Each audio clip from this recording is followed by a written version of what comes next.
Welcome, है ना। देखो, आज कुछ पढ़ना है हमको 8वां क्लास के एसएसटी, है ना।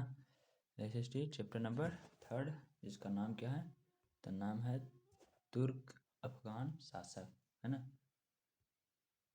सॉरी 8वां का नहीं है, ये क्या है 7th का, ठीक ना। नाम लिखा गया यहाँ पर, कोई दिक्कत नहीं, है ना। 7th क्लास का है, तो इसमें हम लोग पढ़ेंगे चैप्टर नंबर 3, ठीक ना। चैप्टर नंबर 3 में क्या कर रहा है, इसके चैप्टर का नाम जैसे तुर्क अफगान शासक। तो भारत पर तुर्क लोग और अफगानी लोग किस प्रकार से शासन किए हैं उसके बारे में चर्चा करेंगे। तो हालांकि किताबी भाषा में रहेगा, ठीक ना। इसका नोट्स के माध्यम से हम लोग केवल वीवीआई टॉपिक जो भी रहेगा इम्पोर्टेंट उसी का चर्चा करेंगे, है ना। तो यहाँ पर किताबी माध्यम से पढ़ेंगे, ठीक। आगे कह रहा है इसमें, कहता है कि स्वतंत्रता दिवस 15 अगस्त के शुभ अवसर पर जुबैदा भारत के प्रधानमंत्री को दिल्ली स्थित लाल किला पर झंडा फहराते हुए देखते हैं, और टेलीविजन पर देख ही रहा था कि उसको मन में सवाल उठा कि भारत की राजधानी दिल्ली कब हुआ, है ना। देख रहा था टीवी, तो बोला भारत की राजधानी आखिर दिल्ली कब बना भाई, है ना। सवाल उठा दिमाग में। तो कहता है कि आज से लगभग 950 साल पहले, 950 साल पहले, यानी कि अभी चल रहा है कितना 2022 चल रहा है ना, 2022 चल रहा है। 2022 से 900 साल 950 साल पहले इन लोगों में क्या मतभेद होता था उसके बारे में हम लोग जाने, ठीक ना। तो कह रहा क्या है 750 साल पहले करा था, तोमर राजपूत वंश राजाओं के शासनकाल में दिल्ली नगर का विकास हुआ, वहाँ व्यापार का केंद्र बना। दिल्ली नगर का विकास हुआ, व्यापार कब बना था 950 साल पहले, यानी कि वहाँ पर सबको व्यापार करने के लिए लोग आते थे, ठीक ना। वहाँ कई धनी लोग व्यापारी करते थे। यहाँ दिल्ली सल्तनत के नाम से सिक्का ढाला जाता था, दिल्ली वाल नाम से कुछ चलता था, सिक्का ढाला था।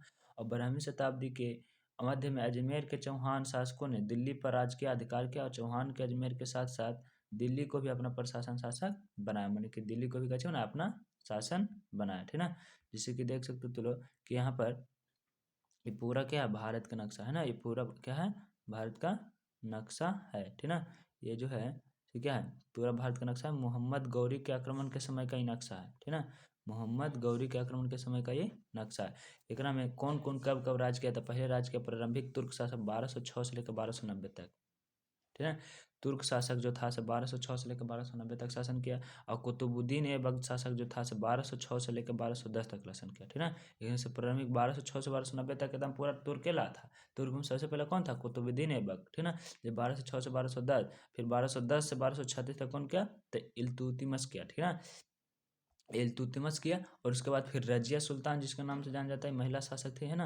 रजिया सुल्तान 1236 से लेकर 1240 तक राज की। फिर बलबन किया कब, 1266 से लेकर 1287, इस तरह से, है ना। इल्तुतमिश राज के मानचित्र, इल्तुतमिश जो था ना, इल्तुतमिश इल्तुतमिश है ना, इल्तुतमिश जो था, इल्तुतमिश इसके साम्राज्य में इतना बड़ा राज्य था, पूरा भारत जो था ना, इसका पूरा साम्राज्य इतना राज था, किसका, तो इल्तुतमिश इसका राज था। इल्तुतमिश के समाज में, इल्तुतमिश के राज में इतना पूरा अधिकार किसका रहता था, इल्तुतमिश का। इल्तुतमिश राज कब किया था, 1210 से 1236 तक, ठीक ना। यहाँ तक कोई दिक्कत। आगे कह रहा है कि मोहम्मद तुगलक साम्राज्य की जब चित्र जो है ना, सब चित्र की अभी चर्चा नहीं, आगे चल के मोहम्मद तुगलक जो था उसको साम्राज्य में, मोहम्मद तुगलक के साम्राज्य में ये पूरा नक्शा इतना ही राज करता था, कौन, मोहम्मद तुगलक, ठीक है। पूरा पर मोहम्मद तुगलक का राज चलता था, ठीक ना। उसके बाद देखो इसमें खिलजी वंश दूसरा जो कौन था, सो खिलजी वंश का शासन चला, किसका चला, खिलजी वंश का शासन चला, है ना। खिलजी वंश का शासन चला। देखो खिलजी वंश के यहाँ पे शासन है ना। खिलजी वंश कब से कब तक काम राज किया, तो 1290 से 1320 तक, 1290 से 1320 तक। विक्रम जलालुद्दीन खिलजी 1290 से 1296 तक राज किए, है ना। अलाउद्दीन खिलजी 1296 से लेकर 1316 तक किए, ठीक। तीसरा में कौन राज किया था, तुगलक वंश, है ना। भारत जो रहा ना, से गुलाम बहुत ज्यादा रहा पहले, देख ही रहो, जैसे कि 950 साल से लेकर के यानी 1947 तक एकदम 950 से लेकर के 1947 तक एकदम भारत गुलाम में गुलाम रहेगा, लगभग 1000 साल तक के, ठीक ना। तो देखो कैसे गुलाम रहेगा, तो धीरे धीरे इसको चर्चा करेंगे, आजादी से ले तक आएंगे, ठीक ना। तो किताब चैप्टर बाई चैप्टर। तो यहाँ पर तुगलक का राज चला, फिर चला किसका, इब्राहिम लोदी का राज, ठीक ना। इब्राहिम लोदी, बहलोल लोदी समझे स्थापना किया था, ठीक। तो इब्राहिम लोदी का राज चला। विक्रम कौन, सैयद वंश के भी चला, 1414 से लेकर 1400 51 तक। खिज खान इसका स्थापना किया था 1414 से 1421 में, ठीक ना। फिर लोधी वंश कब से कब तक राज किया, तो लोधी वंश 1451 से 1526 तक।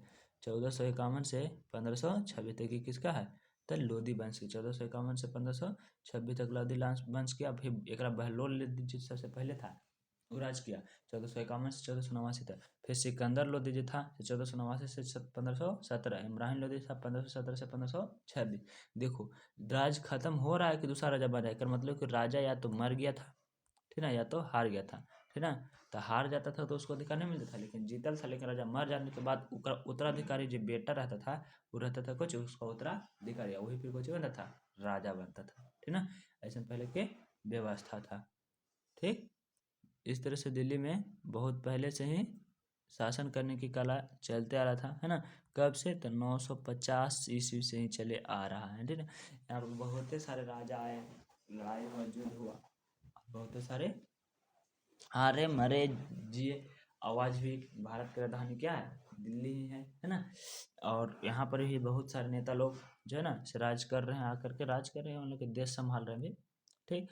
कह रहे तुर्क शासन की स्थापना मोहम्मद गौरी नाम के तुर्क आक्रमणकारी। मोहम्मद गौरी कहाँ था, तुर्क देश के था। कौन सा देश के, तुर्क देश के, है ना, तुर्क देश के था, ठीक है ना। तुर्क वाला को तुर्की कहते हैं। मोहम्मद गौरी जो था तुर्क देश के था। आक्रमणकारी पंजाब और सुल्तान से लेकर संपूर्ण गंगा जमुना दोआब। गंगा जमुना दोआब किसको कहते हैं, तो गंगा जमुना दोआब जो गंगा जमुना के बीच की भूमि जो है ना, जो नदी किनारे के जो बीच की भूमि, इधर नदी इधर दोनों तरफ नदी, बीच में भूमि, सो दोआब कहते हैं, ठीक है ना। दोआब मैंने दो किनारे वाला। इसमें कुतुबुद्दीन ऐबक भारत के प्रदेश देखभाल के लिए नियुक्त किया। क्रम से कुतुबुद्दीन ऐबक जो सेना था, है ना, उसको क्या किया, मोहम्मद गौरी चुनाव, कहा कि तुम ये सब देखभाल करोगे, ठीक है ना। 1260 ईस्वी में 1260 ईस्वी में मोहम्मद गौरी की मृत्यु हो गई। 1260 ईस्वी में किसका मृत्यु हो गया, मोहम्मद गौरी का। उसके प्रमुख गुलाम अधिकारियों ने राजा में आपस में बांट लिया, जितना क्रम इनमें था ना उसको सबको चीख लिया, आपस में हिसाब करते हुए बांट लिया। और कुतुबुद्दीन ऐबक के सिंध, मुल्तान और अतिरिक्त रोम शेष भारतीय प्रांतों में नियंत्रण प्राप्त हो, मैंने इस तरह से जितना जो था ना उसको राज में सब कच अलग अलग प्राप्त हो गया। इसका अस्तित्व, परंतु तुर्क राज्य में भारत को वैधानिक अस्तित्व इल्तुतमिश, जिसको अल्तमश कहते हैं ना, अल्तमश चाहे तो एक नया नाम है क्या, इल्तुतमिश। पूरा नाम था इल्तुतमिश, लेकिन शॉर्ट में उसको कुछ कहते हैं अल्तमश। शासनकाल को प्राप्त हुआ, कुतुबुद्दीन ऐबक सेनानायक थे। मोहम्मद गौरी जो था था राजा था, वो मर गया, तो कौन संभाला, अल्तमश संभाला। और राज स्वतंत्र स्थापित किया, सुल्तान उपाधि खलीफा प्राप्त की, और उसने उत्तराधिकारी रजिया सुल्तान जो उसकी बेटी थी, देखो सुल्तान बना, ठीक ना। और फिर एक बाद एक जी था, बेटी था, जिसका नाम था क्या, रजिया सुल्तान, ठीक ना। एकमात्र महिला सुल्तान होने के विशिष्ट महत्व रखती है। एक ही वही महिला ऐसा है, रजिया सुल्तान, जो राजा बने थे, मन की रानी बनी थी, ठीक ना। बहुत ही प्रसिद्ध है रजिया सुल्तान, इसको पर एक अलग टॉपिक से हम बताएंगे, ठीक ना। आगे कहता है कि होने के कारण महत्व रखती, किंतु शासनकाल में विफलता के समाप्त हुआ। तुर्क राज्य का सुदृढ़ स्थिति प्रदान करने के काम बलबन द्वारा किया गया। इस शासन में ममूलक कहा जाता है, क्योंकि ये गुलाम ममूलक के काज करते थे, चूंकि उनके सत्ता केंद्र दिल्ली था, अतः उनके दिल्ली सनातन कहा जाता है। यानी कि सबके मेन केंद्र कहाँ था, दिल्ली था, इसलिए इसको कहा जाता था दिल्ली सल्तनत कहा जाता है ना। अब दिल्ली सल्तनत में चलेगा कि किसका किसका राज यहाँ पर चलेगा, है ना। सबसे पहले मोहम्मद गौरी शुरू किया, ठीक है। फिर अल्तमश, फिर रजिया सुल्तान, इस तरह से आगे चलते रहा, ठीक। आगे कह रहा है तुर्क राज का विस्तार, ठीक है। यहाँ पर तुर्क शासकों का राज धीरे धीरे सीमा फैलते चल गया, ठीक है। और 1290 तक खिल्जी सेना नायक मलमूल वंश के अंतिम सुल्तान कैकुबाद, मलमूल वंश के सबसे अंतिम सुल्तान कौन, कैकुबाद, दिल्ली में गद्दी हटाकर नए राजवंश खिलजी के वंश की स्थापना की। माने कि कौन होगा, एक में कैकुबाद दिल्ली की गद्दी से हट गया, और बाद फिर कौन वंश आया, तो खिलजी वंश। कौन सा वंश, खिलजी वंश, ठीक है। इस वंश के प्रसिद्ध सुल्तान अलाउद्दीन खिलजी, खिलजी वंश के सबसे प्रसिद्ध कौन, अलाउद्दीन खिलजी ने तुर्क राज की सीमा बढ़ाने के सैनिक अभियान चलाए, और उसने गुजरात के मालवा, रन्नौर, रणभौर और तथा चित्तौड़ की लड़ाई में सफलता प्राप्त की, और कलिफ गाफूर के नेतृत्व में विशाल सेना की स्थापना भेजा। यानी कि इस तरह से चित्तौड़ को हरा दिया, और फिर कची क्या स्थापना किया, और भारत के इसमें देवगिरी के मार्गले किया, ठीक है। द्वार समुद्र मदुरई विजय हासिल करने के मानचित्र के लिए 5 देख रहा है, मानचित्र 5 में देखने के लिए बोल रहा है, ठीक है। तो मानचित्र में जब भी जरूरत पड़ेगा तो यहाँ पर इसे देखेंगे, तो 4 मानचित्र है, मानचित्र 5 आ गया ना, ठीक है। एक में अलाउद्दीन खिलजी के समय अभियान है, देखो है ना, अलाउद्दीन खिलजी के समय में अभियान है कि नहीं है, देखो यहाँ पर अलाउद्दीन खिलजी, ठीक ठीक ना। एक कितना ई सब कची चित्तौड़ यहाँ था, चित्तौड़ पर राज चलता था। रणथंभौर है ना, गुजरात, ये सब कैसे किसको है, तो इसको राज चलता था। अलाउद्दीन खिलजी की सम किसके किसका राज था, तो अलाउद्दीन खिलजी की सम एक कर था राज था, समझ रहे हो, ठीक ना। अच्छा आगे बोल रहा है कि और नए वंश खिलजी के राज आ गया, ठीक ना। तो इसके बाद फिर कहता है कि राज्य दिल्ली से बहुत दूर थे, इसलिए अलाउद्दीन खिलजी को पराजित राजाओं को वार्षिक देने के लिए उसे शासन देने की अनुमति थी। मान कि अलाउद्दीन खिलजी जो राज था ना, उसको से बहुत ही दूर दूर था, इसके वजह से कुछ होता था, टैक्स राजा से वो सब नहीं ले पाता था। इसके विपरीत मोहम्मद बिन तुगलक ने दक्षिण राज्यों को युद्ध में पराजित करके सीधे अपने नियंत्रण में लिया। मोहम्मद बिन तुगलक को कच कर दिया, हरा दिया, और उसको कच ले लिया, अपना कब्जे में ले लिया, ठीक ना। आगे कहता है कि उसकी परम सीमा पर पहुंच सकी थी और उसने रक्षा पश्चिमोत्तर सीमांत पर मंगोलिया आक्रमणकारियों को निर्णायक ढंग से हरा। फिर जिस तरह से कचो अंतिम पश्चिम वाला इलाका है ना, तब पश्चिम किस तरफ हो जाएगा इसमें देखो, नॉर्थ साउथ ईस्ट, ऊपर होता है नॉर्थ, नीचे होता है साउथ, है ना, और इधर होता है वेस्ट, और इधर होता है ईस्ट, है ना। और जब इसको तुम उत्तर की दिशा की ओर करोगे तो सब सही सही हो जाएगा, उत्तर दक्षिण पश्चिम पूर्व हो जाता है ना। तो इस तरह से नक्शा को हमेशा कैसे रखना चाहिए, ऊपर में उत्तर रहना चाहिए, ठीक। आगे करा कि इन पर नियंत्रण सीमा तक प्रभावित था। आगे देखिए कि तालिका 1 पर पाएंगे, तुगलक वंश के बाद 1526 ईस्वी तक दिल्ली पर आगरा शासन के सैयद लोदी वंश का शासक बना। फिर 1526 लेकर आगे किसका वंश चला, तो सैयद वंश और फिर लोदी वंश, सैयद वंश और लोदी वंश, ठीक ना। अब एक में से क्वेश्चन एगो बनाना है, कैसे बनाना है ना, कि मानचित्र 2, 3, 4 देख कर बताइए कि राज्य का विस्तार सुल्तान के सबसे अधिक किसका हुआ था, कौन सबसे ज़्यादा दिन राज करा है, उसको बारे में तो देख लेना है कि कौन कैसे करना है, ठीक है। अच्छा इसका अधिक क्वेश्चन, तो क्वेश्चन से के बाद में चर्चा करेंगे, अभी समय कम है, इसलिए सबसे पहले क्वेश्चन देखेंगे, चैप्टर के बाद देखेंगे, ठीक ठीक है। तो कह रहा है कि आखिरकार दिल्ली में शासन चलता था तो कैसे कैसे चलाते थे लोग, है ना, दिल्ली में शासन। सबसे पहले तो प्रश्न यही बनता है कि दिल्ली सुल्तान शासन चलाता था कैसे, ठीक ना। तो दिल्ली शासन चलाता था कैसे, तो इसको चर्चा करेंगे हम लोग, ठीक ना। तो कहता है कि दिल्ली सल्तनत की विस्तार भारतीय उपमहाद्वीप के बड़े क्षेत्र में हो गया था, मतलब धीरे धीरे फैल गया था। इस तरह नियंत्रण रखने के लिए दिल्ली के सुल्तान ने सूबेदार, सेनापति एवं प्रशासनों की जरूरत पड़ती थी, यानी कि अकेले तो कर नहीं पाता था, इसलिए पुलिस प्रशासन के, है ना। इन सब अधिकारियों फारसी भाषा में अमीर कहा जाता था, फारसी भाषा में इसको कौन कहते थे, अमीर कहते थे। मतलब अमीर कहने का मतलब रिच मैन नहीं, है ना। अमीर कहने का मतलब कुछ कि कोई पद सूबेदार पद पर है, तो कोई सेनापति पद पर है, तो कोई प्रशासक के पद पर है, तो उसको अमीर कहा जाता था अरबी भाषा में, फारसी भाषा में, ठीक ना। और दिल्ली के प्रारंभिक तुर्क सुल्तानों विश्वसनीय जो गुलामों को ऊंचे ऊंचे प्रशासकीय पद पर सेनापति के रूप में नियुक्त किया जाता था। इन गुलामों को खरीद कर बड़ी सावधानी से सैनिक प्रशासन के अधिक प्रशिक्षित किया जाता था। गुलामों को मालिक सुल्तान के प्रति निर्भर वफादार थे, मैंने की समझा ना, तो कुछ करता था, तो सरकार के प्रति हमेशा वफादार रहता था और सरकार के लिए कुछ करता था, काज करता था। सरकार मतलब समझ रहे हो, अपना राजा। आय करा कि खिलजी एवं तुगलक शासकों गुलाम के उपयोग करते थे, लेकिन उन्होंने अन्य वर्ग को ऊंचे स्थानीय प्रदान नहीं दिया था। मैंने खिलजी वंश जो था ना, से ऊंचा ऊंचा पद नहीं देता था। इसमें भारतीय, मुसलमान, हिंदू, जैन, अफगान, अरब आदि शामिल रहते थे। अन्य राजनीतिक व्यवस्था भी उत्पन्न होने लगी। इतिहासकार बर्नी शोक प्रकट करते हुए लिखता है कि मोहम्मद बिन तुगलक के निम्न कुल जन्मों में लेने वाले व्यक्तियों को ऊंचे पद प्रदान किए हैं, परंतु उन्हें हमें याद रखना चाहिए कि ऐसे सभी लोग के सक्षम योग्य व्यक्ति थे और उनके नियुक्त तो तर्क संगत थे। यही बर्नी व्यक्तिगत के पूर्वाग्रह है, जिसके कारण वह सुल्तान की आलोचना करता है। और मध्यकालीन युग समाज में इस प्रकार पूर्वाग्रह होना आश्चर्य भी नहीं है, क्योंकि यह सोच तो अत्यंत संकुचित है। मतलब कहता है कि एकमात्र ऐसा मोहब्बत बिन तुगलक था जो क्या करता था, सभी को जो चीज उसके लायक है वैसा पद पर उसको बैठाता था, ठीक ना, पद पर बैठाता था। यानी कि छोटे छोटे जाति को भी कची करता था, उसको पद पर बैठाता था, उसको बैठाता था ताकि हमारे लिए काम करे, ठीक ना। लेकिन ये इसलिए कुछ कहते हैं, आलोचना करता है। बर्नी जो है लेखक है ना, इतिहासकार है ना, ये कुछ कहता है कि नहीं ये अच्छा बात नहीं था। तो काहे बर्नी की आलोचना किया, तो कोई कभी बैठाता था, हाँ ठीक। अमीर के रूप में कौन कौन वर्ग शामिल थे, तो अमीर के वर्ग में कौन था, प्रशासन सेवा था, ठीक ना, और सेनापति था, ये सब कुछ ही था अमीर के लोग में। अमीर की नियुक्ति किस पद पर की जाती थी, सेनापति के पद पर किया जाता था, ठीक ना, या तो फिर कुछ प्रशासन की व्यवस्था पर पदित किया जाता था। इस तरह से इसको कच गया था, पद गया था। क्वेश्चन आंसर को बनाना रहता है, ठीक ना, क्वेश्चन आंसर बनाना। आयकर अमीर वर्ग के लोग अपने सुल्तान के प्रति वफादार तो रहते थे, लेकिन उनके उत्तराधिकारियों के प्रति नहीं। मतलब कि अमीर वर्ग कहने का मतलब समझ रहे हो कि कोई भी जो राजा के लिए काम करता था, ठीक ना, तो राजा के लिए तो रहता था अपना विश्वास प्रति, लेकिन ओकर उत्तराधिकारी माने कि उसके पुत्र के प्रति नहीं, ठीक है। समानतः शासक बदलने के साथ उसका अमीर या उत्तराधिकारी सेनापति से नायक भी बदल जाता है, माने कि राजा जैसे मरा या तो बदला तो फिर सेनापति या सेना नायक भी बदल जाता था, ठीक है। इसलिए इनके बीच प्रतिस्पर्धा होती थी, उनके शक्तियाँ भी होते थे, क्योंकि वो सुल्तान से बने जाते थे। ऐसे सुल्तान अमीर पदों के महत्वाकांक्षा के सामने सुरक्षित नहीं था, मतलब कि जैसे ही बदला राजा तो यहाँ पर अमीर को कोई भरोसा नहीं रहता था कि किसके धन जाएगा, और इसलिए वो अमीर में यह विश्वास रखते थे कि उनके शासन करने का समान अधिकार था। अमीर लोग यही सोचता था, अमीर मतलब सेनापति लोग, ठीक ना, जो पद पर आता था उसको ना अमीर कहते हैं फारसी में। तो वो लोग का था कचे अपना एक भरोसा रहता था कि हम लोग भी आगे चल के कचे कर सकेंगे, एक टीम बना करके राज करेंगे, ठीक ना। आगे कहता है कि केंद्रीय प्रशासन, आखिर केंद्रीय प्रशासन कैसे चलाता था, ठीक है। तो अब हम दिल्ली के सुल्तानों के शासन के बारे में करने के तरीका के बारे में पढ़े में यह जान चुके हैं कि अमीरों की नियुक्ति प्रशासनिक पद के अनुसार किया जाता था। सुल्तान अमीरों के सहयोग से शासन चलाने का काम करते थे। राजा जो था से कैसे चलता था राज, तो सुल्तान के मदद से, है ना, मान कि शासक के मदद लेता था और चाहे तो अमीर के मदद लेता था, ठीक है ना।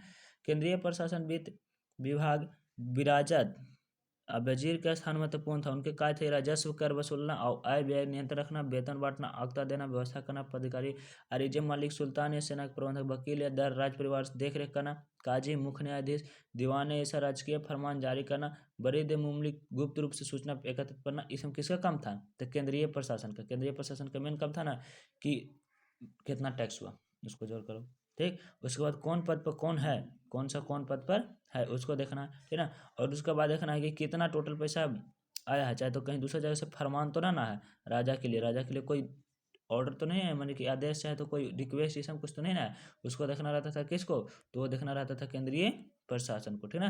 केंद्रीय प्रशासन के बाद कहता है आक्ता व्यवस्था। देखो आक्ता व्यवस्था करने का मतलब होता है ना कि जितना राज किया, जितना राज नया नया बनाया है ना, तो उसको अधिकार, ठीक है ना, उसको अधिकार, ठीक है ना। जैसे कि देखो कह रहा है कि दिल्ली के तुर्क शासक ने अपने अमीरों को विभिन्न आकार के इलाकों में नियुक्त किया। ये इलाका आक्ता कहलाता था, नया नया इलाका बनाया था उसे कौन कहलाता था, ये इलाका आक्ता कहलाता था। क्या कहलाता था, आक्ता। और इनके अधिकारी मुक्ति या तो वली कहलाते थे, जो उनका मेन मालिक होता था, अधिकारी जो होता था उसको कुछ कहते थे मुक्ति या तो वली। इसके दायित्व अपना आक्ता कानून या व्यवस्था बनाए रखने की आवश्यक पड़ने के सुल्तान सैनिक से मदद लेना तथा भूमि कर की वसूली करना, मानी कि हासिल करता था, ठीक ना। तो कुछ करता था भूमि टैक्स लेता था, जमीन पर से टैक्स लेता था और उससे काम करता था और सेवा देता था, ठीक ना। और बदले में वेतन के रूप में राजस्व वसूली करने निर्धारित भाग पास रख देते थे। तो ये समझे था आक्ट वाला था ना, सब पैसा वसूलता था और कुछ रख लेता था अपने पास रख लेता था, ठीक ना। उन्हें वेतन दिया जाता था, फिर ये बचे हुए राजस्व को करते थे रख लेते थे, और फिर तब बच रखला के बाद जितना बचा, ठीक ना, उसको कुछ सरकारी खजाना भेज दिया जाता था, मानी कि राजा के पास, महाराजा के पास। मुक्ति लोगों पर नियंत्रण रखने के लिए उन्हें कई अक्ता थोड़े थोड़े समय के लिए दिया जाता था, मानी कि संविधान बनल रहे, उतना शोर शराबा न हो, मानी माहौल खराब ना हो, इसके लिए कची देता था ताकि उनका पद अनुवांशिक न बन जाए। मन के क्रम थोड़ा थोड़ा समय पर बदल भी दिया जाता था। जब कोई अक्ता है ना, अक्ता मतलब कुछ वक्ता जो कहलाता था, वल्ली कहलाता था, है ना, उन्हें सबके बदल दिया जाता था ताकि उन्हें लगवे न करे कि हम मानिए राजा है, वंशा गुणत मतलब कि राजा ना, तो इस तरह से हर समय बदलित रहता था।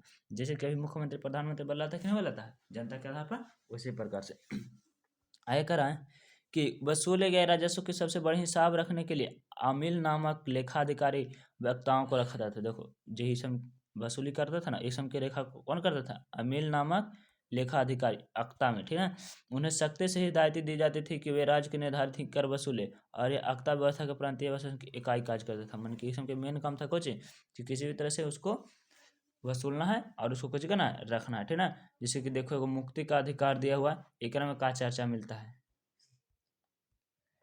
बोल रहा है निजाम उल मुल्क की रचना सियासतनामा के अनुसार उन्हें मुक्ति समझना चाहिए। प्रजा के किसानों को उनका अधिकार केवल शांतिपूर्ण तरीके से और उचित भूमि का कर लेकर के और माले हक माने वसूल करने का जितना हक है उतना ही करे, और उतना भी नहीं लेना चाहिए जितना कि उसका परिवार कच्चे में चल जाए, हानि में पहुंच जाए, है ना। मुक्ति को उन पर कोई अधिकार नहीं है। अगर प्रजा सुल्तान कोई सीधे सीधे आवेदन या प्रार्थना करना चाहती है तो मुक्ति को उन्हें रोकना नहीं चाहिए। माने कि कोई अगर जनता चाहती है कि हाँ हमको पास नहीं है, एकदम नहीं, कि महाराज है मालिक हमारा माफ़ कर दीजिए, तो वैसे भी कर सकता है, इसमें मुक्ति रोक नहीं सकता। ही नहीं कि नहीं है तो फिर दो, ऐसा कहता था कुछ राजा, ठीक ना। 3-4 साल बाद अमील या और मुक्ति के स्थानांतरण कर देना चाहिए ताकि स्थानीय लोग पर अधिक शक्तिशाली ना हो पाए। मैंने 3 साल 4 साल के बाद कुछ कर दो, उसका ट्रांसफर कर दो ताकि एक जगह रहते रहते सबके कुछ हो जाए, डर न बनाए, ख्वाब न अपना फैला दे, ठीक ना। इस तरह से कुछ करता था राजा जो था, मुक्ति के अमील को कुछ करता था, बदल देता था। अक्ताओं मूल्यों के अधिकार क्या दायित्व थे? तो उन सबके मेन काम था क्या? टैक्स लेना, वसूलना, है ना, और फिर बदला देना, ये सब महत्वपूर्ण इसका काम था। फिर का स्थानीय प्रशासन, स्थानीय प्रशासन कैसे चलता था? तो स्थानीय प्रशासन कुछ इस प्रकार से चलता था कि समकालीन स्रोतों से सिख नामक एक प्रशासनिक इकाई का वर्णन मिलता है, जिसमें सिकंदर, है ना, सिकदार राजस्व अधिकारी, फौजदार अधिक सैनिक अधिकारी, शिक्षा से सिख के जुड़े पदाधिकारी थे। मतलब कि समझे था ना, से कच्चे कैसे जुड़ल था? एगो था से राजस्व अधिकारी मन की खेती बाड़ी वाला से, ठीक ना, एगो सैनिक अधिकारी मन की पुलिस फौज वाला से। ये अपने इलाके के शांतिपूर्ण व्यवस्था कायम रखते थे। इसमें कुछ करता था, शांतिपूर्ण कायम रखता था, और इसके राजस्व में जितना वसूली होता तो उसको जोड़ करके करता था। चौधरी लगभग 100 गांव का प्रधान होता था। देखो, एगो होता था कौन? चौधरी, ठीक, एगो चौधरी होता था। ये लगभग 100 गांव के एक मेन होता था, 100 गांव के हैंडल करता था खुद। बाद में समय में परागना प्रशासनिक व्यवस्था इकाई केंद्र बन गया, और गांव के शासन में बहुत छोटे छोटे इकाई थी, और गांव के प्रमुख अधिकारी खुद मुकदम पटवारी थे। पटवारी लेखा जोखा पदाधिकारी होता था। फिर बाद में धीरे धीरे गांव के 100 गांव से छोटे छोटे गांव बढ़ दिया गया, है ना। गांव के मेन जो था सो कुछ करता था, पटवारी जो है ना, वही पटवारी लेखा जोखा करता था। गांव के जितना भूमि से टैक्स मिलता था ना, उसको कौन करता था? ग्राम पंचायत तक का निपटारा कौन करता? पटवारी ही करता था, ठीक। एक कहता मंगोला का खतरा। मंगोलों को काची काची खतरा था? तो 1219 ईस्वी में मंगोलों के चंगेज खान नेतृत्व ट्रांस अक्सलियाना उज्बेकिस्तान पर हमला किया। देखो, मंगोला जो था ना, से मंगोला किस पर हमला किया? उज्बेकिस्तान पर, ठीक ना। उज्बेकिस्तान अफगानिस्तान के बगल में उधर है, ठीक। इसने शीघ्र ही बाद दिल्ली के राज तुर्कमन पर आक्रमण झेलना पड़ा। मानी कि फिर एक बार से कछ हुआ, दिल्ली के तुर्क राजवंश थे, दिल्ली पर जो राज करा था, उसको पर ही हमला कर दिया। अलाउद्दीन खिलजी मोहम्मद बिन तुगलक के शासन में दिल्ली पर मंगोलों का आक्रमण बढ़ गया। मानी कि अलाउद्दीन खिलजी के जब राज चला था, तो ओकरा में केकरा आ गया खतरा? तो मंगोलों का, ठीक ना, आक्रमण बढ़ गया। इसमें मजबूर होकर दोनों सुल्तानों को एक विशाल सेना खड़ी बनी। इसलिए कुछ को बहुत बड़ा सेना, ताकि सेना लड़ सके, हम लोग को हरा ना सके। सेना संभालना एक बड़ी कड़ी चुनौती थी, और सेना के सामने सुल्तानों को कैसे देखा, आगे देखते हैं कैसे सेना से लड़ाई हुआ, ठीक ना, जेकर बारे में देखेंगे। जैसे कि देखो चित्र में दे रहा है कुछ, क्षेत्र में तो हालांकि कर टैक्स के लिए जा रहा है। सैनिक प्रशासन कैसा था? तो सैनिक विभाग दीने अर्ज, सैनिक विभाग को कहते हैं दीवान ए अर्ज, सैनिक विभाग को कहते हैं दीवाने अर्ज का प्रमुख अधिकारी आर्य जे मुमासिक था, आर्य जे मुमालिक था। और वह सैनिक के भर्ती, निरीक्षण एवं वेतन देने का कार्य करता था। वो काची काम था? पैसा कर काम करता था, उसको पैसा देता था, ठीक ना, महीना पर पैसा देता था, ठीक ना, काम करता था, पैसा कुछ करता था, देता था। और तुर्क सल्तनत का विशाल सेना निर्माण करके किया था। इसके देख रेख पर विशेष ध्यान देता था, और उसका मेन काम यह भी था कि सब सेना काम बढ़िया से कर रहा है कि नहीं कर रहा, इसका भी देख रेख किस करना है? तो जो विशाल निर्माण किया उसका कुछ नियम बनाए थे। सैनिक का हुलिया पहचान दे करके जोर दिया, इस पर आदेश दिया कि घोड़ों को दाग लगाया जाए, ताकि निरीक्षण के समय कुछ सेनादायक गलत तरीके से अपने बार बार घोड़ा एक ही न दिखाए, और निम्न कोटि के प्रकार घोड़ा का ना रखे। मन कि उसमें सवारी के लिए कुछ करना था, घोड़ा को करता था, जेकरा में कहता था ना कि घोड़ा बढ़िया रखो, और कुछ निशानी दे दो, जैसे कि ना पीठ पर या तो फिर माथा पर, ताकि पता चले कि किसका टीम का है, नहीं तो फिर कैसे हो सकता है, बेईमानी हो सकता है, ठीक है। इस तरह से कैसे था, घोड़ा पर चिन्हाई। घुड़सवार सैनिकों को नगद वेतन के पहले दिल्ली के निकट गांव की भूमि वसूलने का अधिकार था। जो घोड़ा पर वाला नौकर था ना सैनिक, मेन काम कर था कि दिल्ली में जाकर के अगल बगल जितना क्षेत्र है वो सबसे कची करना, टैक्स वसूलना, ठीक ना। टैक्स वसूलना किसका काम था? तो घोड़े वाले सैनिक के। गांव से भूमि का वसूल करना। अलाउद्दीन खिलजी ने अपने सैनिक की मदद वेतन लेने की शुरुआत की। अलाउद्दीन खिलजी था सबसे पहले घोड़ा वाला से कुछ किया था वेतन लेने के लिए। देखो, है ना, सैनिक का चित्र है जो कुछ किया है, वेतन लेने गया है, ये देख रहे हो, ये है ना, ये वेतन लेने के लिए कहाँ गया है? गांव की तरफ चल रहा है, ठीक ना, कि वेतन लेंगे आप और वहां से आएंगे, घोड़ा वाला, है ना। आया कहता कि उनके समय एक घुड़सवार सैनिक 234 टंका प्रति वेतन मिलता था। 234 टंका, है ना। देखो, एक टंका में कितना होता है, तो यहाँ टंका के हिसाब से पहले मिलता था, ठीक ना। यहाँ पे टंका जैसे देख रहे हो, गेहूँ जिंतल प्रतिमान टंका, एक टंका 20 गज, ठीक है। कपड़ा टंका, टंका के हिसाब से टंका होता था, ठीक ना। टंका का मतलब होता था कुछ रुपये, या तो फिर ऐसे। जो सैनिक इसके अतिरिक्त घोड़ा रखता था उसे 78 टंका मिलते थे। जो एगो ज़्यादा घोड़ा रखता था उसको कितना मिलता था? 234 से 78 टंका और ज़्यादा मिलता था। दिल्ली के सुल्तानों ने मजबूत सैनिक ताकत पर भारत के एक विशाल तुर्क स्थापना किया, और इस समय इतना राजा बना लिया, सैनिक वगैरह इतना बना लिया कि राज दिल्ली पर बहुत दिन तक के करे का प्लान बना लिया, ठीक। आया कह रहा है कि अलाउद्दीन खिलजी का मूल्य नियंत्रण, इसको कैसे नियंत्रण रहा, ठीक ना। तो मन के कैसे करता था दिल्ली पर नियंत्रण? तो दिल्ली पर बार बार होने वाले मंगोल आक्रमण का सामना करने के लिए अलाउद्दीन खिलजी ने एक बड़ी सेना खड़ी किया, उसको नगद वेतन दिया। समकालीन इतिहासकार कहता है कि माने कि देखो, मुगल कौन ना था, मंगोल जो था, से कुछ चाहता था कि अलाउद्दीन खिलजी को हरा दे, अलाउद्दीन खिलजी को हरा दे, हरा करके राज कौन करे, हम करे, हम राज करे। तो इसके लिए अलाउद्दीन खिलजी को कुछ करना पड़ता था, लड़ना पड़ता था, ठीक ना। जैसे कि इतिहासकार एगो है जो लिखता है कि यह उतनी बड़ी सेना का साधारण वेतन भी दिया जाता था जो राज का खजाना का 5-6 वर्ष में ही समाप्त हो जाता है। मानी कि इतना इतना वेतन में चल जाता था, पुलिस के इतना वेतन में कोई ऐसी थोड़ा ना काम करेगा, वेतन देना पड़ता था। तो 5 से 6 साल तक के पैसा बर्बाद हो जाता खाली कुछ में सेना के वेतन देने में। ये सेना के दैनिक वेतनों में कमी की तो परंतु सुविधा पूर्वक रह सके इसके लिए वस्तुओं का मूल्य निश्चित और उसका दर कम कर दी। मैंने क्या कहा ना कि अगर सेना बढ़ाना है तो सबसे पहले क्या चाहिए, सामान के रेट फिक्स कर दो कि 10 रुपये किलो रहेगा, इसको से नीचे नहीं रहेगा, इस तरह से, ठीक ना। और सामान रेट करके तय कर दिया, थोड़ा सा भाव घटा के रखा शुरू में, ठीक ना। एक अन्य समकालीन लेखक के अनुसार, मैंने को तो लेखक को बताया, और दूसरा का लेखक कहते हैं कि वस्तुओं का मूल्य निर्धारित करने में अलाउद्दीन खिलजी का उद्देश्य प्रजा के सही वस्तुओं को उचित मूल्य प्राप्त कराना था। और उसमें एक अमीर एक बार कहा था, अमीर मतलब समझ लो सेनापति, है ना, कि मैं जानता हूँ कि धन भी दूँ और प्रसन्न नहीं होगी। मैंने क्या कहता है, यदि मैं जनता को धन भी देता हूँ और प्रसन्न नहीं होता है, इसलिए मैंने खाद्य सामग्री को कुछ कर दिया, सहायता कर दिया, ठीक ना। मैंने कि टैक्स के रूप में देता था ना, और खाद्य सामग्री का धन सहायता करने के लिए निश्चय लाभ किया, इसका लाभ प्रत्येक तक पहुंचेगा, और इस प्रकार अनाज को कुछ कर दिया, सहायता कर दूंगा। मैंने सबसे पहले कुछ किया कि मैं सहायता कर दूंगा। नगर में अनाज लेने के लिए नैगानो घुमक्कड़ व्यापारी जो घूम घूम के बेचते थे, जिसको आज हम लोग कहते हैं फेरी वाला, है ना, उसको भेजूंगा। अनाज का क्रय करने के लिए नगर से उन्हें बार बार भेजूंगा, कोषागार से, माने कि जहाँ पर जोर रहेगा वहाँ पर से ले जाकर भेजूंगा, और सभी को अनाज को कुछ करूँगा, जनता को प्रवेश करवाऊंगा, ठीक है। अनाज का क्रय करने के लिए नगर लाने हेतु उसे कोषागार से धन दूंगा, माने कि धन दे देंगे, और उसको से बेच कर कुछ करेगा, अपना व्यापारी भरण पोषण करेगा, उसको और कुछ देंगे, वस्त्र भी देंगे और अन्न भी देंगे, माने कि कपड़ा भी देंगे, कुछ देंगे, अनाज भी देंगे, ठीक है।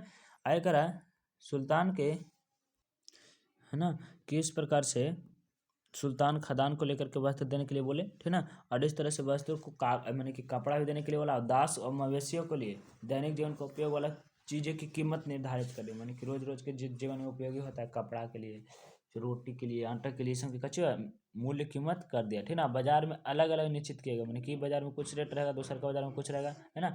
अनाज के लिए मंडी, कपड़े के लिए मंडी, सराय, अदल, घोड़ों, गुलामों, पशुओं के लिए वृक्ष अलग अलग कर दिया, मैंने सबके बाजार कच्चे कर दिया, अलग कर दिया।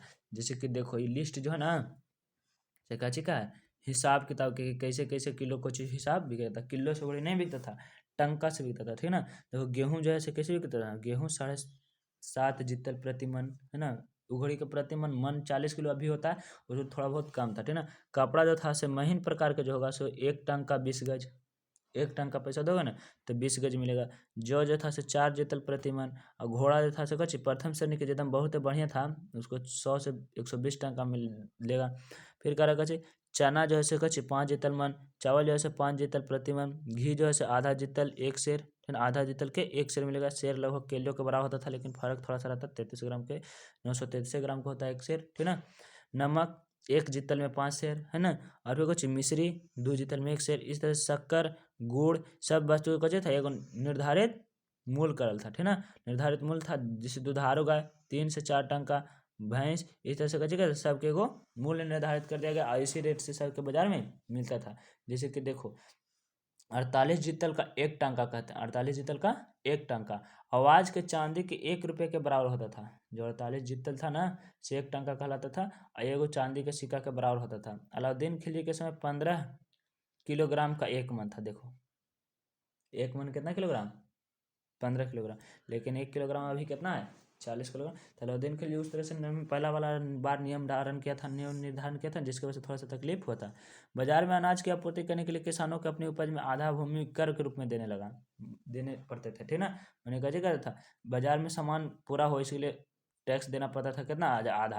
और अनाज के जानवर गाँव के बाजार लाने तक जिम्मेवारी बंजारों को दी गई, जो लगान के रूप में प्राप्त करने दिल्ली स्थित, मैंने किसी बंजारन जो था ना, बंजारन करके मतलब इधर से उधर जो घूम करके डफली बजा करके अपना पैसा रुपया कमाते, उसको बंजारन करते हैं, ठीक ना। और सरकारी गोदाम में जमा करें, ताकि अकाल के समय बाजार में अनाज अगर पूर्ति न है तो कैसे कर सके, दे सके, है ना।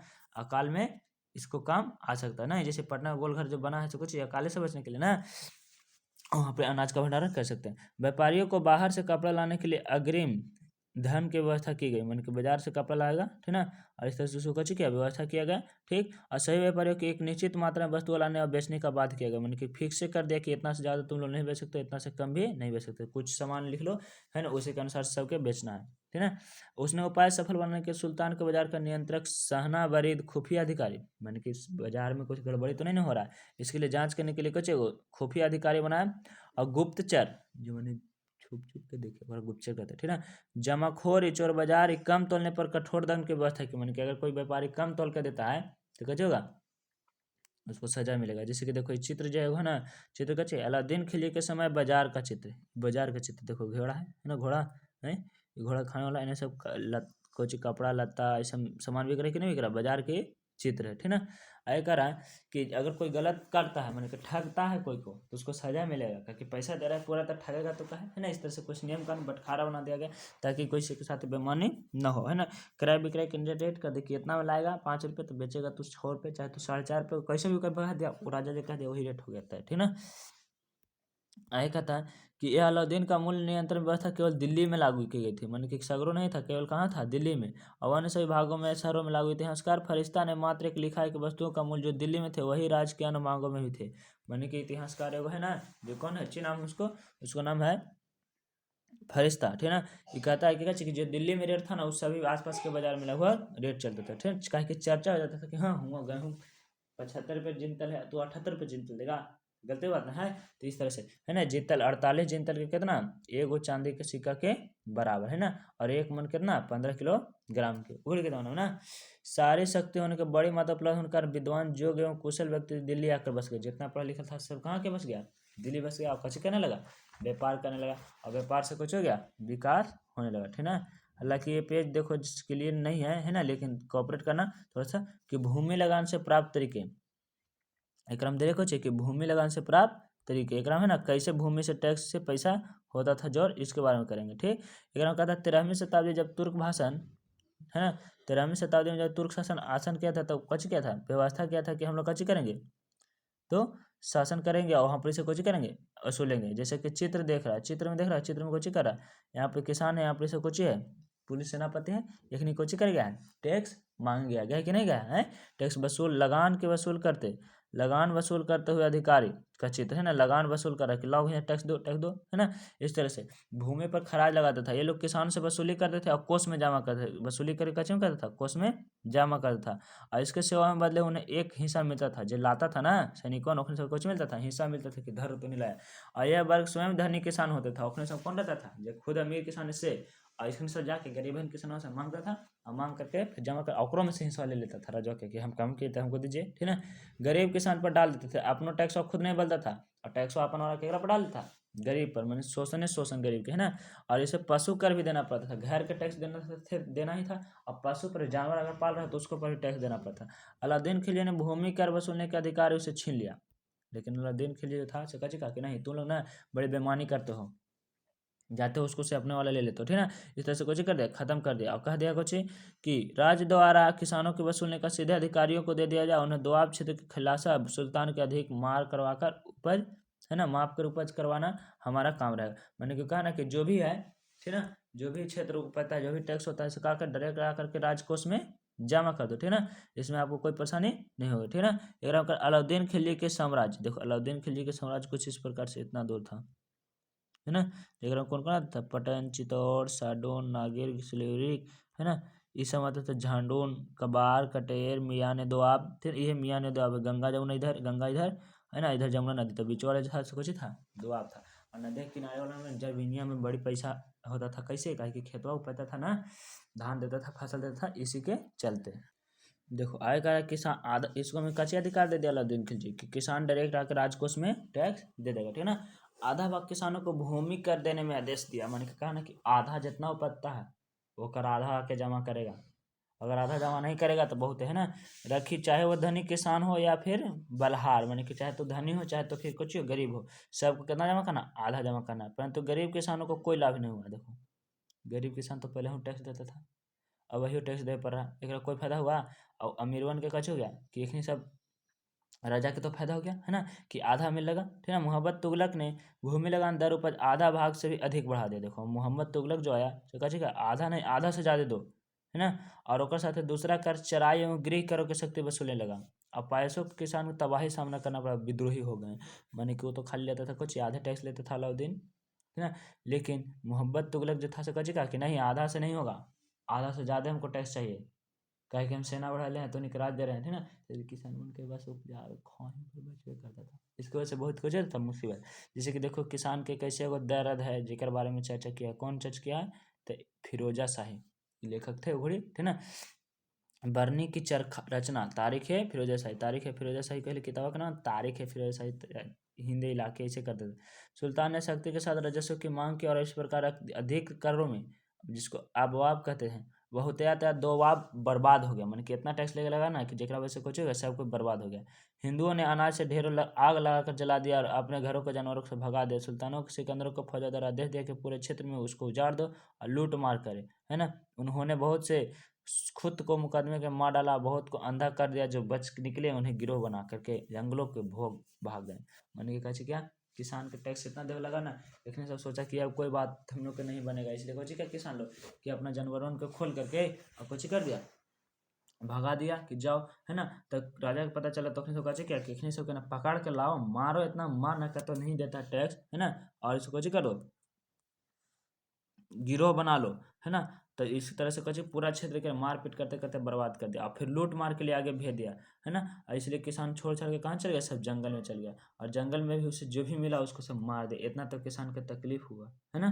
तो देखो यहाँ पे भी एक क्वेश्चन कहता है कि क्या आपने किसान को उत्पन्न कैसी घटना सुनने और देखने को मिली है, चर्चा करें। मैंने किसान के स्थिति पे हुआ है तो ऐसे बहुत होता है। अभी भी सरकार जो है ना किसान के टैक्स को माफ नहीं करता है ना, और सरकार बेचारा किसान के कोई मदद नहीं करता है ना, जेकरा वजह से किसान बेचारा फांसी लगा लगा के मारे के वो उपलब्ध होता है, ओकरा अलावा कोई ऑप्शन नहीं, है ना। मानचित्र 9 में देख कर बताया कि खालिसा भूमि का विस्तार कहाँ से कहाँ तक था, ठीक ना। ओकरा में चित्र में देखना है तो कहाँ से कहाँ तक था, गंगा का दोआब से लेकर जमुना का दोआब तक था, ये सब था ना। ये सब के चर्चा करना। आज के किसान को कौन कौन से कर देने पड़ता है, आज के किसान के भूमि टैक्स तो देने पड़ता है ना।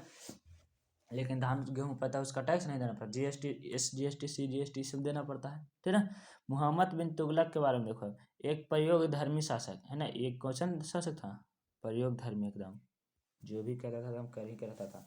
मोहम्मद तुगलक राजकलाओं के नए नए करने वाले सुल्तान थे। उस समय के इतिहासकार ने सुल्तान के कई योजनाओं के रूप में विश्लेष वर्णन किया। और इतिहासकार बताया है ना कि राजधानी परिवर्तन मन की राजधानी चेंज करने की योजना बनी, ठीक ना।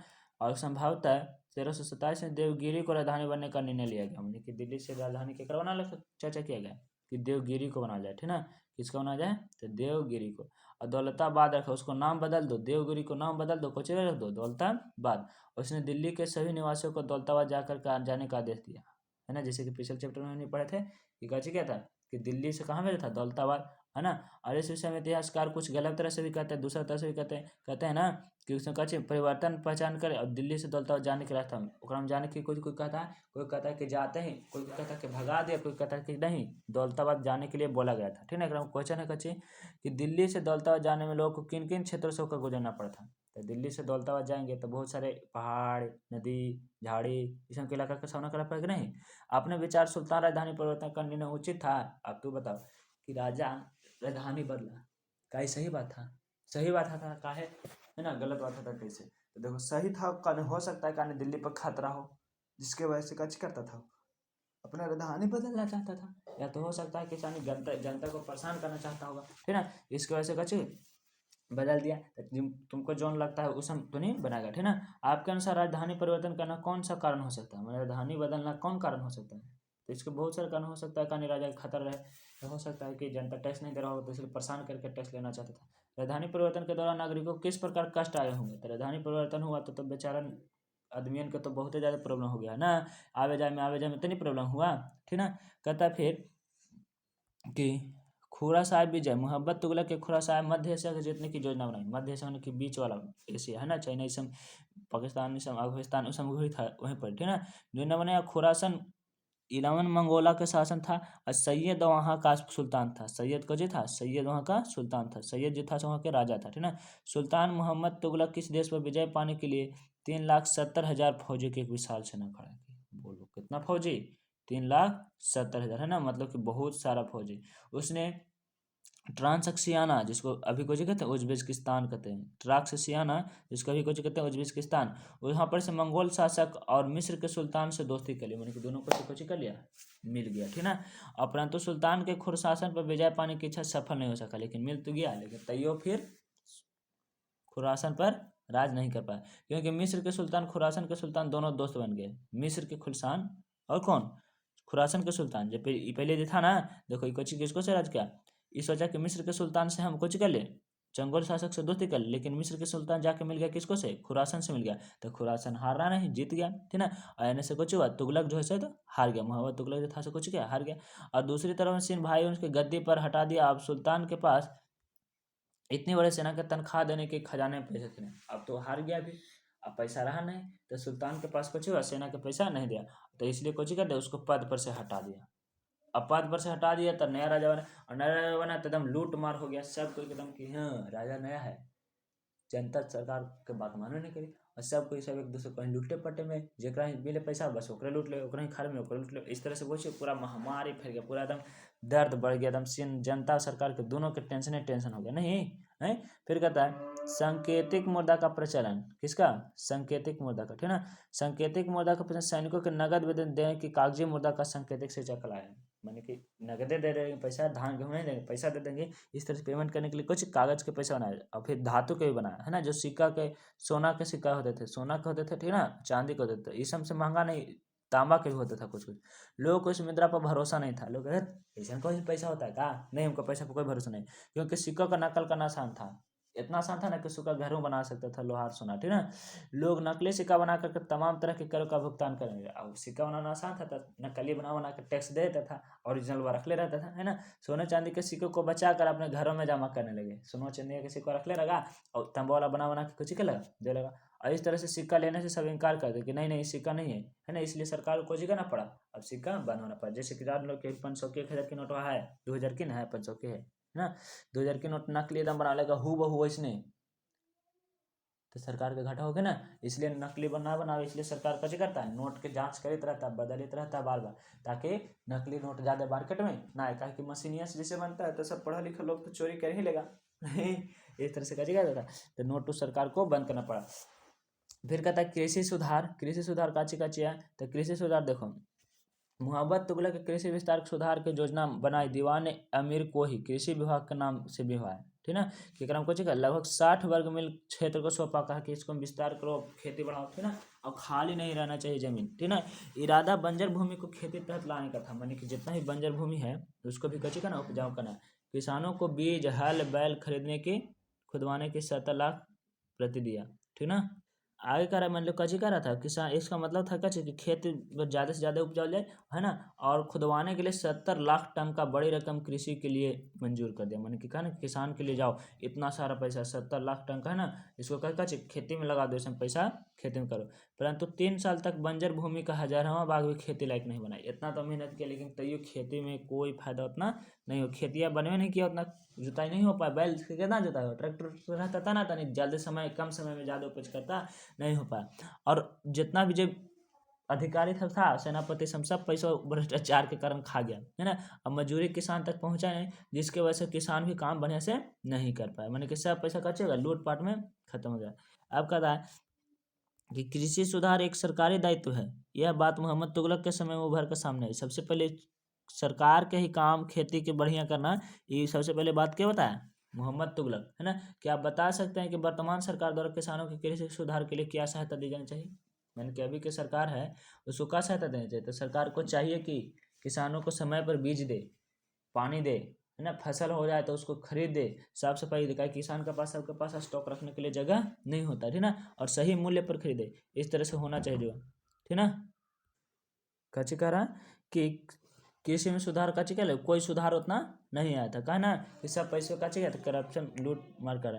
सल्तनत काल में कृषि का उत्पादन, सल्तनत काल जो दिल्ली में चला था वो कहाँ पर कैसे होता था, 13वीं-14वीं शताब्दी में भूमि व्यक्ति अनुपात बहुत अनुकूल था, अर्थात काफ़ी मात्रा में किसान उपलब्ध कर, तो उस पर खेती करने वाले की संख्या कम था, ना, मान कि वहाँ पर कोई था खेती करने वाले की संख्या कम था, और जमीन बहुत ज़्यादा था, किसान को बड़ी संख्या में फसल उगाई जाती थी, फेक्कुर फेर्रू जो अलाउद्दीन के खिलजी के समय में दिल्ली का टकसाल प्रमुख था, करीब 25 फसलों के नाम गिना था। उस समय लगभग 25 तरह के फसल, कौची कौची, गेहूँ, धान, ये सब जो था ना मोटा अनाज में आता था, जौ, ज्वार, बाजरा, ये सब जो है ना ये सब, तथा दलहन। दलहन में कौन कौन, तो दलहन में है जो ना उड़द वाला, दलहन में कौन था, उड़द, मूंग, मसूर, ठीक ना, उड़द, मूंग, मसूर, सब के विवरण होता है। नकदी फसल में मैंने कि एकदम तुरंत बेच के पैसा कमा ले, तो गन्ना, कपास, तेल, है ना, मैंने सरसों, सब सरस। और फसलों में तिल, अलसी के नाम भी आते थे, ठीक ना। और नील उत्पादन का संकेत भी मिलता है, नील की खेती भी किया जाता था, जो नीलिया डलाता है कपड़ा में उसका भी खेती किया। ईरान के खास शासकों द्वारा अपने देश में नील की खेती को बढ़ावा दिया जा रहा है ताकि भारत पर निर्भरता कम हो सके। ईरान देश में है ना नील की खेती करवाया जाता था, ताकि नील डाल देते थे तो कपड़ा थोड़ा ज़्यादा दिन तक चलता था और सुरक्षित रहता था, अच्छा लगता था, ठीक ना।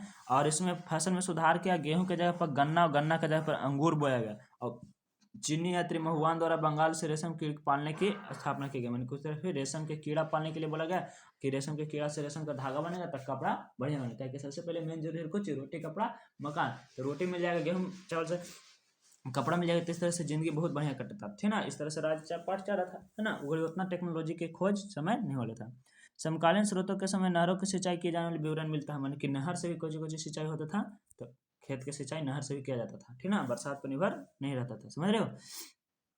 फिरोज शाह तुगलक द्वारा कई नहरें खुदवाने की काम किया गया। फिरोज शाह तुगलक जो था ना बहुत सारा नहर खुदवा रहा था, है ना। उसमें जमुना नदी के किनारे से हिसाब से धीरे धीरे नहर करवा, दुआब के काली नदी से एक नहर खुदवाया जो दिल्ली के पास जमुना नदी से मिलती है, वो नहर खुदवाया, है ना। नहर मतलब कुछ एकदम सीधे सीधे जाए वाला पानी को नहर कहलाता, नदी जैसे तैसे जाता टेढ़े में, ठीक है। अब पूर्वी पंजाब कृषि का विस्तार हुआ, भूमि का एक बड़ा भाग जो 80 कोस में फैला था, और राजवा उग्रवाद नामक 2 शहरों को सिंचा, और नहरों के किनारे 52 बस्तियां बस गई, देखो, है ना। नहर किनारे ओकर काम 52 वो किसान वाला बस्ती बस गया। अपने सब किसान कच गया था, नहर के किनारे किनारे जितना जमीन रहता था बैल से जोत करके फायदा कमाता था, किसान की खेती करता था। जहाँ खेती नहीं होती थी वहाँ भी होने लगा, है ना। सल्तनत काल में किसानों का जीवन कैसा था इसके बारे में देखा। तो कह रहा है सल्तनत काल में आबादी का एक बड़ा भाग किसानों का था। उस समय सबसे ज्यादा कजी था, किसान था, है ना, जो कहाँ रहता था, गाँव में रहता था। और एक गाँव में लगभग 200 से 300 लोग रहते थे, मात्र 200 से 300 लोग। अब तो 200 से 300 घर होता है, नहीं होता है। और द्वारा व्यक्तिगत रूप से खेती का काम किया जाता, उसमें कुछ एक आदमी काची करता खेती में काम, और विभिन्न प्रकार के करता था, और उसका मालिक कौन था, किसान ही था। तो बड़े भूमि के भागों में मालिक खुद मुकम्मत और चौधरी थे, जबकि दूसरे और भूमि के छोटे छोटे टुकड़ों का स्वयं बलाहार किसान था। उनके छोटे छोटे जो खेत रहता था ना उसको मालिक किसान रहता था, उसको कोची कहते थे, बलाहार, ठीक ना। निम्न कोटि का माना जाता था, बहुत नीचे वाला कोटि, माने कि बहुत कमजोर, है ना। जो किसानों के नीचे भूमिहीन निम्न जातियों का समूह रहता था, परंतु इसके विषय में कम जानकारी मिलती है, एक माने को उतना जानकारी नहीं मिलता है। जैसे कि देखो तुमने एगो चित्र में दिया है, कुछ चित्र में जो है ना से क्या कर रहा है, किसान ना एगो कुछ कर रहा है, खेत जोतता हुआ किसान, मिफ्ता उल फुजाला 1460 ईस्वी में, है ना। किसान है जो कुछ कर रहा है, खेत जोत रहा है बैल के सहायता से, है ना। दोनों जो कि बैल है दूर कलर के है, और ना हर प्रजाति है रख ले, ठीक ना, कोई दिक्कत एक में ना। अगर देखो किसान खेती औजार स्वयं मालिक थे, किसान जो खेत करता था उसको कुछ था, औजार के स्वयं मालिक रहता था, औजार अपने पास रह जाता था, ठीक ना। किसानों के पास आमतौर पर एक जोड़ा बैल होता था, एगो हल होता था, है ना। अब फूस के छप्पर वाली मिट्टी के झोपड़ी रहता था, और वही बांस पर टिकाव रहता था। और जाड़े बरसात के समय गर्मी से बचने के लिए कुछ करता था, थोड़ा बहुत न्यूनतम आवश्यकता अपना कोई नहालू वाली तक, है ना। और खाना पकाने और खाना बनाने के लिए मिट्टी का बर्तन का इस्तेमाल करते थे, कोची का इस्तेमाल करते थे, मिट्टी के बर्तन के, ठीक ना। खुद एवं मुकम्मल किसान थे, परंतु ऐसे किसान जो ग्रामीण उच्च वर्ग दलित पर खड़े थे वह सब संपन्न हुए, तब उन्होंने ऊंचे तौर पर तरीकों पर नकल आराम किया, घुड़सवारी, अच्छा सवारी, अच्छा कपड़ा पहना, खाना पाना अच्छा खाना, है ना। और संपन्न किसानों के घर से सुरक्षा करना, माने कि जेकरा पास ढेर मनी के खेत था, है ना, उस तरह से सब कुछ एकदम राजशाही जीवन जीने लगा। और सब किसान के झोपड़पट्टी में रहने वाला मिला। इमारत के चारों ओर खाली जमीन हुआ करती थी, बरामदे के साथ साथ एक से अधिक कमरे, अगना, चबूतरा होता था। बड़े बड़े जो किसान थे अपने घर में कैसे होता, बड़े बड़े अगना, बड़े बड़े चबूतरा ये सब होता था, ठीक ना। दीवार पर चित्रकारी से जला था, चित्र डिजाइन वाला छप रहता था, ठीक ना, कहीं की तो फोटो खींच के होता नहीं था। उनके स्थान के चारों तरफ सब्जी फूल के फाग के बगीचा होता था, मान के कह रहे थोड़ा बड़ा किसान है, इस तरह क्वेश्चन था, उनके जीवन परिचय था, ठीक ना। इस तरह से आता है कुछ, अब आता है क्वेश्चन आंसर, ठीक। तो क्वेश्चन आंसर इसको बनाना है, और जो नहीं आएगा से पूछ लेना, ठीक। इस तरह से चैप्टर होता है कच्चे खत्म। तो फिर इसको मिलते हैं क्वेश्चन आंसर के साथ।